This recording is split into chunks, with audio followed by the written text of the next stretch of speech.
hope you all fine. Today we are going to discuss class 9 chapter 4 linear equation in two variables. सबसे chapter का name समझ लीजिए linear. Linear का मतलब होता है जिसमें हाईएस्ट पावर या हाईएस्ट डिग्री 1 हो. टू वेरिएबल्स मतलब जिसमें दो वेरिएबल्स होंगे x y a b p q, कुछ भी दो वेरिएबल हो सकते हैं. तो इसका मतलब कॉम्बिनेशन ऑफ द लीनियर और टू वेरिएबल को हम कहेंगे linear equation in two variables. यानी यहाँ पर दो वेरिएबल होंगे, साथ में उनकी हाईएस्ट पावर हमेशा 1 होगी. चैप्टर के कुछ पॉइंट्स हैं, पहले देख लेते हैं उनको. First of all, an equation of the form of ax plus by plus c equal to 0. ये एक इक्वेशन स्टैंडर्ड फॉर्म है, यानी ax पावर 1 है, by पावर 1 है, c 1 है. यहाँ पर a, b और c कोई नंबर हो सकते हैं. a, b, c are the real numbers. Real number हो सकते हैं, हम डिस्कस कर चुके हैं. Such that a and b are not both 0, मतलब a और b दोनों 0 नहीं होंगे, एक 0 हो सकता है. यानी a 0 हो सकता है या b 0 हो सकता है, बट दोनों 0 हो जाएंगे तो वो दोनों लीनियर इक्वेशन टू वेरिएबल्स के अंदर नहीं आएंगे. Called linear equation two variable की कुछ डेफिनेशन है. सबसे पहले सिंपल सी. इसके बाद a linear equation in two variables has a infinite many solution. ये एग्जाम में डायरेक्ट क्वेश्चन पूछा जाता है कि एक इक्वेशन दे दी आपको, कोई भी इक्वेशन दे दी, मान लीजिए x - y = 2 और आपसे पूछा how many solution are possible. तो ये एक लीनियर इक्वेशन टू वेरिएबल्स है और इसके हमेशा इनफाइनाइट सॉल्यूशन होंगे. कितने सॉल्यूशन होंगे? इनफाइनाइट नंबर ऑफ सॉल्यूशन होंगे. Then third point, the graph of every linear equation in two variable is a straight line. कि किसी भी लीनियर इक्वेशन को हम जब ग्राफ पे प्लॉट करते हैं तो हमेशा एक स्ट्रेट लाइन बनेगा, हमेशा एक स्ट्रेट लाइन की फॉर्म में आएगा. Then x = 0 is the equation of the y axis and y = 0 is the equation of the x axis. कहने का मतलब है x अगर 0 होता है तो उस कंडीशन में y एक्सिस पे पॉइंट आएंगे, और जब y = 0 होता है तो उसमें x एक्सिस पे पॉइंट आएंगे.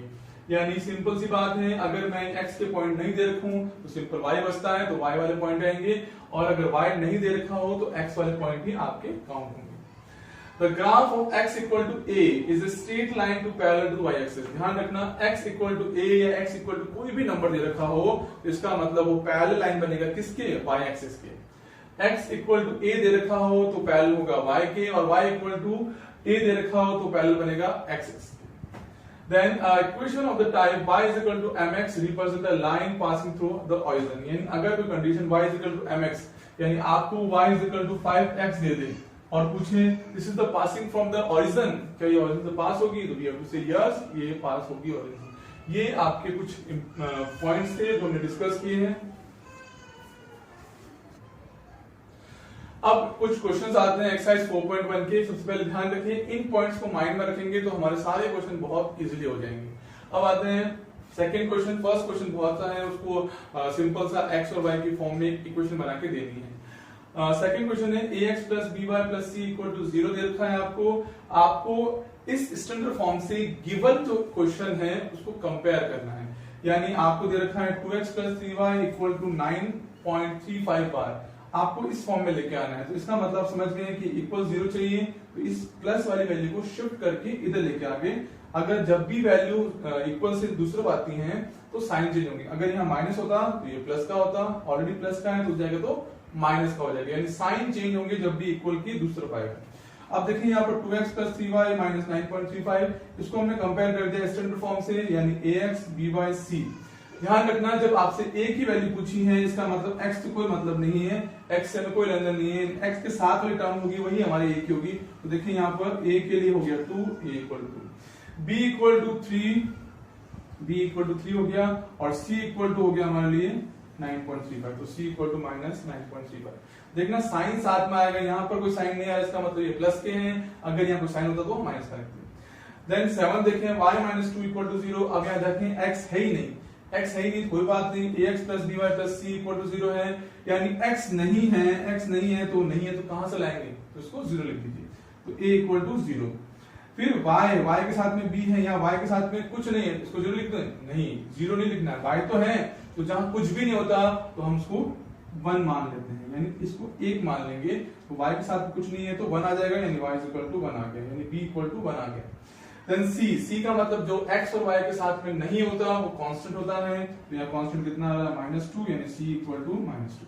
अगर यहाँ पर c नहीं होता तो हम c की जगह लिखते हैं, मतलब जो वैल्यू नहीं है यानी x नहीं है तो 0 हो गया, अगर कांस्टेंट नहीं है तो 0 हो जाएगा, अगर y नहीं है तो वो 0 हो जाएगा। कोई टेंशन नहीं, बहुत सिंपल सा क्वेश्चन है, सिंपल सा a b c आपको अकॉर्डिंग टू इक्वेशन कंपेयर करके लिखना है। देन एक्सरसाइज 4.2, एक्सरसाइज 4.2 भी सिंपल से क्वेश्चन है बहुत। सेकंड क्वेश्चन हमने लिया है, सेकंड का सेकंड लिया है, pi x plus y equal to 9 दे रखा है। अब इसमें पूछा है कि आपको 4 सॉल्यूशन फाइंड करने हैं, 4 सॉल्यूशन फाइंड करने हैं। तो देखिए जो सिंगल है उसको वही रहने दीजिए, बिकॉज सिंगल को हम इजीली लेके दूसरे वाले टर्म से वैल्यू फाइंड कर सकते हैं। तो यहाँ देखिए pi x plus y equal to 9 दे रखा है, तो वाई सिंगल है तो वाई को ही रहने दीजिए। पाई एक्स प्लस का है, मैंने कहा था उधर जाएगा तो साइन चेंज जाएगा, यानी उधर गया तो माइनस का पाई एक्स हो गया। अब ध्यान रखना, अब कुछ बच्चे यहाँ पाई की वैल्यू पुट करते हैं 2/7। प्लीज ध्यान रखें, अलजेब्रा में पाई एक इरेशनल नंबर है और उसको हम एज इट इज रखते हैं, यानी पाई को हम पाई रखेंगे, उसमें कोई चेंज नहीं करेंगे। तो पाई एज इट इज रहेगा, सिर्फ एक्स की जगह पुट करना है, यानी एक्स की जगह मैंने 1 रखा, एक्स की जगह 1 रखते ही ये हो गया 9 माइनस 1 पाई। अब 9 माइनस 1 पाई को हम क्या 8 पाई लिख दें? नहीं, ये गलती मत करना, बिकॉज पाई इरेशनल है, 9 रेशनल है, तो ये दोनों कभी भी एक दूसरे से सब्ट्रैक्ट नहीं होंगे, 9 माइनस 1 पाई रहेगा। अब मैंने x की जगह 2 लिख दिया तो 9 माइनस 2 पाई, वही बात 9 माइनस 2 पाई 7 पाई मत लिखना, 9 माइनस 2 पाई रहेगा, फिर 3 9 माइनस 3 पाई 4 9 माइनस 4 पाई। ये आपके एज इट इज 4 सॉल्यूशन हो गए। अब इसमें और देखेंगे तो वो इजीली आप इसे सॉल्व कर सकते हैं। Fourth question, x equal to 2 y equal to 1 दे रखा है, आपको k की वैल्यू निकालनी है, k वेरिएबल की वैल्यू निकालनी है। तो equation 2x plus 3y equal to k, यानी जहां x है वहां पर 2 लिख दीजिए, जहां y है वहां 1 लिख दीजिए, यानी आपको x और y सब्स्टिट्यूट करने हैं। तो 2 2 जा 4, 3 1 जा 3, 4 प्लस 3 7, यानी 7 इज इक्वल टू k, या फिर k इज इक्वल टू 7, यानी k की वैल्यू 7 आ गई हमारे answer. Then exercise 4.3, exercise 4.3 important exercise है, बिकॉज इसमें ग्राफ क्वेश्चन आ रहा है और ग्राफ क्वेश्चन हमेशा एग्जाम में आता है। Graph question x minus y equal to 2 दे रखा है, सेकंड क्वेश्चन, फर्स्ट क्वेश्चन का सेकंड पार्ट लिया है मैंने। अब इसमें से देखिए जो नेगेटिव है उसको शिफ्ट कर दीजिए, पॉजिटिव वहीं रहने दीजिए। अगर दोनों ही पॉजिटिव है, you have any choice, you have choice, आप कोई भी चॉइस ले सकते हैं, यानी x को शिफ्ट करेंगे या y को शिफ्ट करेंगे।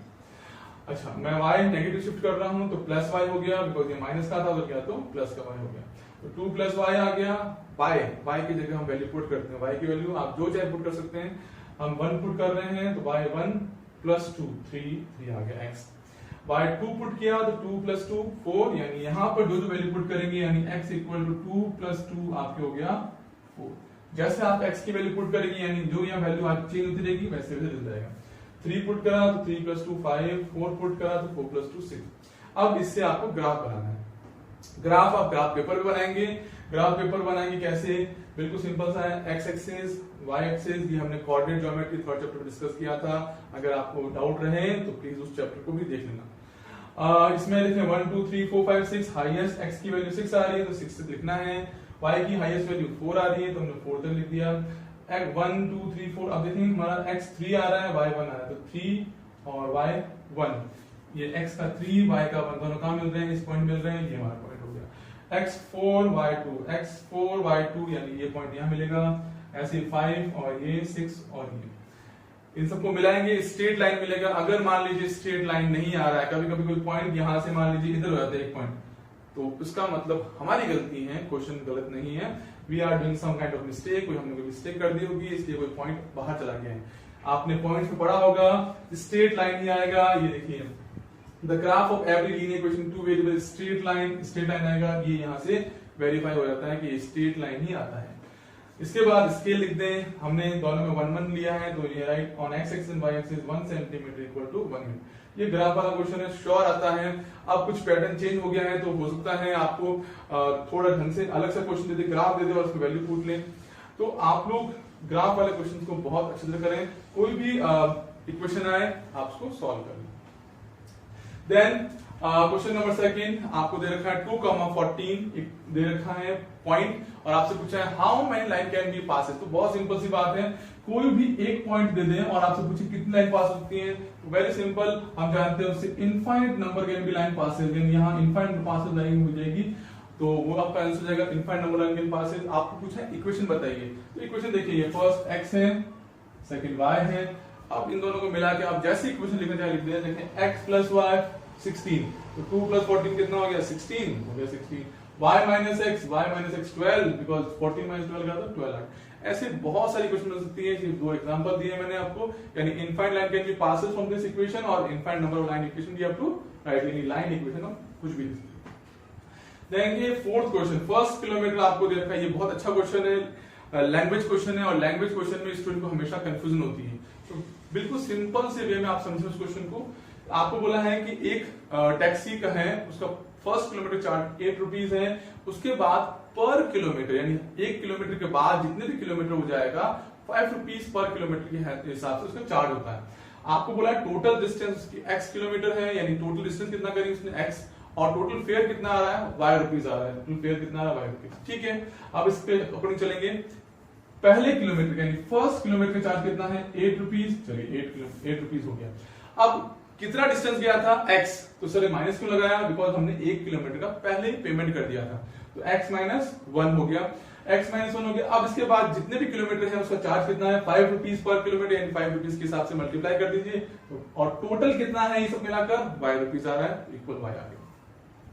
सिंपलीफाई कीजिए, 1 मल्टीप्लाई 8 ये 8 हो गया, 5 मल्टीप्लाई x ये 5 को x से किया तो 5x, 5 को 1 से किया तो 5 इक्वल टू y। अब देखिए 8 और 5 दोनों रेशनल नंबर है, दोनों सॉल्व करते हैं, तो 8 में से 5 सब्ट्रैक्ट किया तो प्लस का 3, बिकॉज 8 बड़ा है इसलिए साइन प्लस का आया है, अगर 8 नेगेटिव होता तो माइनस साइन आता। 5x plus 3 equal to y, और we have written y is equal to 5x plus 3। अब सिंपल सी बात है, x की वैल्यू पुट करेंगे तो y की वैल्यू फाइंड हो जाएगी। अब अगर x में 1 पुट करता हूं 5 बन जाए 5 प्लस 3 कितना आ गया 8, x 2 पुट किया 5 to the 10 प्लस 3 13, और 3 पुट किया 5 to the 15 प्लस 3 18 हो गया, और ऐसे ही 4 पुट किया 5 to the 20 प्लस 3 23 आ गया। इसमें ग्राफ बनाना हो तो ग्राफ भी इजीली बन सकता है। अब एक्सरसाइज 4.4 के अंदर बहुत सिंपल से 2 क्वेश्चंस हैं, दोनों एक ही टाइप क्वेश्चंस हैं। पहला क्वेश्चन आप लोग इजीली कर लेंगे बिकॉज मैं सेकंड में समझा रहा हूं। 2x plus 9 equal to 0 दे रखा है, आपसे पूछा है इसको वन वेरिएबल में डिनोट कीजिए, तो वन वेरिएबल का मतलब x ही दे रखा है यहाँ पर, तो 2x इक्वल टू -9 क्यों सर, ये +9 को हमने शिफ्ट किया यहाँ पर, उधर गया तो माइनस का 9 हो गया। x की वैल्यू फाइंड करनी है तो 2 को डिवाइड कर दिया, -9/2 करा तो माइनस का 4.5 हो गया। अब x इक्वल टू -4.5 कहां होगा, यानी x वाले एक्सेस आएगा ओनली, x यानी हमेशा हॉरिजॉन्टल लाइन की बात हो रही है।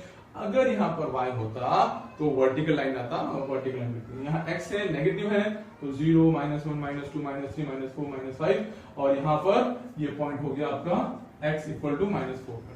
अब आपसे पूछा है सर 2 वेरिएबल पे डिपेंड करिए, तो 2 वेरिएबल तो है ही नहीं, तो नहीं है तो कोई बात नहीं, मैथ्स में एक सुविधा है कि जो नहीं है उसको 0 से मल्टीप्लाई कर दीजिए, यहाँ x equal to -4.5 plus 0y का मतलब इस इक्वेशन पे कोई इफेक्ट नहीं पड़ेगा 0 लगाने से। क्यों नहीं पड़ेगा सर, देख लीजिए, अगर मैं यहाँ y इक्वल टू 1 रखता हूँ, 1 मल्टीप्लाई 0, और 0 को किसी भी नंबर में ऐड करता हूँ वही नंबर आता है, इससे कोई इक्वेशन पे इफेक्ट नहीं पड़ा। बट इससे फायदा क्या हुआ, इससे फायदा ये हुआ हमारे 2 वेरिएबल मिल गए, और 2 वेरिएबल के अकॉर्डिंग हम ग्राफ प्लॉट कर देंगे। रखिए वैल्यू, y1 रखी तो भी ये आया, 2 रखा तो भी, 3 रखा तो भी, मीन सॉल्यूशन में कोई फर्क नहीं पड़ेगा। अब इसको ग्राफ पे प्लॉट करते हैं, तो देखिए ये x, ये आपका x, ये x डैश, ये आपका y, ये आपका y डैश, नेगेटिव तो चल रहे हैं, वैल्यू पुट करी -4.5 1 2 3, ये स्ट्रेट लाइन बनी। याद करिए पॉइंट कि जब हमने कहा था x इक्वल टू 0 हो तो इक्वेशन कहां आती है, y एक्सिस के the graph of x equal to a, x equal to हो तो line parallel to y axis आती है, ये y इक्वल पैरेलल आ रही है, देखिए ये y एक्सिस के पैरेलल आ रही है। ठीक है, तो x इक्वल टू -4.5 आया, यानी x इक्वल टू क्या आ गया, y condition x equal to a आ गई, तो ये पैरेलल टू y एक्सिस आ रही। अगर यहाँ पर सेकंड वाली कंडीशन होती y इक्वल टू a दे रखा होता तो पैरेलल टू x एक्सिस आ जाता। ठीक है, ये कुछ सिंपल क्वेश्चंस हैं, इनको आप वापस सॉल्व करने की कोशिश करें हाथ से, बिकॉज मैथ्स में जितनी प्रैक्टिस होगी उतने ज्यादा आपके मार्क्स गेन होंगे। इसके अलावा कोई भी क्वेश्चन आ जाए, कैसे भी क्वेश्चन आ जाए, चेंज हो जाए, तो आप लोग इन सारे क्वेश्चन के पॉइंट ऑफ व्यू से, इन सारे क्वेश्चन को समझकर आप कैसे भी क्वेश्चन को सॉल्व कर सकते हैं। ये पूरा चैप्टर जो है बहुत सिंपल सा है, इसमें क्वेश्चन बहुत सिंपल होते हैं, सिर्फ हमें समझने की जरूरत है। क्वेश्चन को 2 बार या 3 बार पढ़ें, क्योंकि कभी कभी एग्जाम में हम गलत पढ़ लेते हैं क्वेश्चन, तो गलत हमारा आंसर होता है। ये पूरा चैप्टर मैंने समझा दिया है यहाँ पर। इसके अलावा क्वेश्चन जो बुक में दे रखे हैं वो सेम टाइप के हैं, तो आप लोग जितना ज्यादा सॉल्व करेंगे उतना ज्यादा आप लोगों को बेनिफिट होगा। आई होप आज पढ़ाया गया वीडियो आपको समझ में आया होगा, और इसके कुछ डाउट्स हो तो आप कमेंट में लिख सकते हैं, और आई होप इस वीडियो को आप लाइक शेयर सब्सक्राइब करेंगे। Thank you.